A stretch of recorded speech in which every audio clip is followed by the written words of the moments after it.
My name is Sharon Cisco Rivest.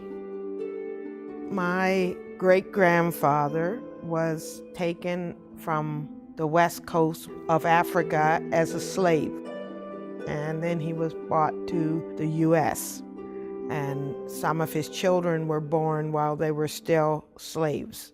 And when my grandmother was fairly young, they came under the bottom of a ship into Nova Scotia to freedom. This is my grandma, and these are my two older sisters that are with her. And this is quite a story. This is my great-great-uncle, William Hall. He was the only black man, Canadian or US, that received the Victorian Cross. We treasure it because it took them 150 years in Canada before they would honor William Hall. He was not allowed to be buried with the other soldiers in a place of honor. And in 2010 was when they finally called the remainder of the family and made a celebration. I was one of the ones honored to be there. I was one of 12 children, and we grew up in a little village called Lockerville. We were one of the very few black families in that area of Nova Scotia. We suffered a fair amount of persecution. When I walked to school, I'd have Kool-Aid dumped in my hair, or have sugar dumped in my hair, or be sometimes spit on, and my mom would come back crying to her. She wouldn't allow us to give in. She'd say, you've got to love, you got to win them by love, and made us keep going. I'll tell you a story how we dealt with the prejudice. Once we were walking up over a big steep hill we used to call Hutchison's Hill, and my friend was calling me some names, and so I turned to her and I called her by her name, and I said, you're not hurting me, you're hurting God. And she kind of was baffled. She didn't know what to do. She was blonde hair and blue eyes, and so I said to her, well, you see, God made the first man from mud, and I'm closer to the color of mud than you are. And I said, my dad told me that Jesus had hair like sheep's wool, so my hair is woolly. So I'm closer to God. I said, but I'll tell you how you came about. And she was all anxious to hear.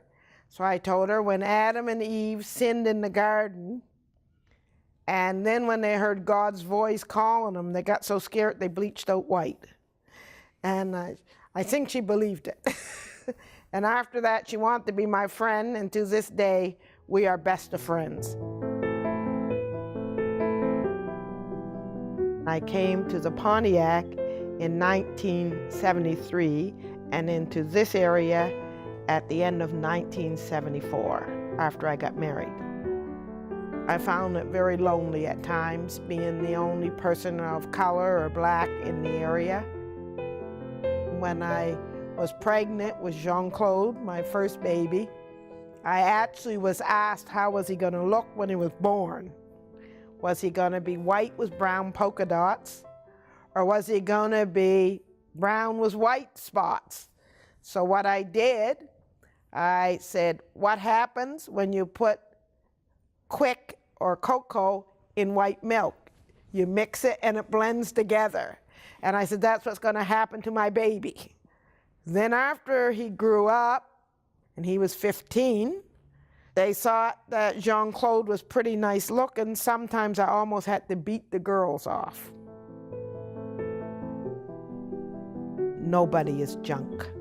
Everyone is of value. And I try to pour that into my children to keep it going.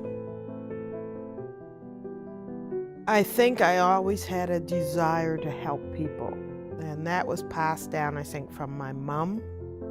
One thing, she always made us look out for the underdog. So I think that's what probably led me to want to go into ministry and to help people, to also show people they're of value. I am a senior pastor of the church here in Campbell's Bay, and I also am director of an Alzheimer's center. The universal problem of accepting others and accepting who we are ourselves is a problem that has been from the beginning, I believe, of time. But when somebody does not feel confident in themselves, they do not know who they are, they don't have a purpose, they begin to attack somebody else out of their own insecurity. I think there is almost a fear in youth that seniors are not going to accept them. And seniors have the same fear towards the youth. And we cannot do without each other. People are people, no matter what they look like on the outside, it's what's on the inside that counts. We're slowly learning to get past our fears and just appreciate and embrace each other.